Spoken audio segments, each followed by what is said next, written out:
Nang naghihintay pa si Gabriela kay Joaquin, dumating naman sa bahay si Tina para magatid ng bagong balita. Miguel, andyan ba si Gabriela? Uy! Nasa bahay siya ni Joaquin. Ano ginagawa niya dun? Ewan, Si Kuya Alex. nandyan sa itaas. Miguel, pwede ba humingi ako ng pabor? Ano yun?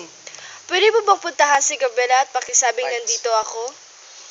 Walang problema. Magandang binibini.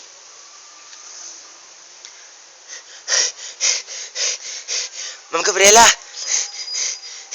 Ano yun, Miguel? At saka ba't ka hinihingal? Tumakbo po kasi ako pupunta dito. Siya nga pala, ma'am. Si Tina. Nasa mansyon, hinahanap ka. Sige. Joaquin, mauna muna ako sa iyo. Sige, susunod na lang ako. Friend!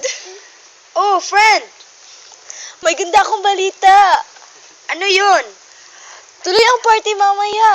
Talaga? Yes! Sa wakas, makakalabas na talaga ako sa mansyong ito.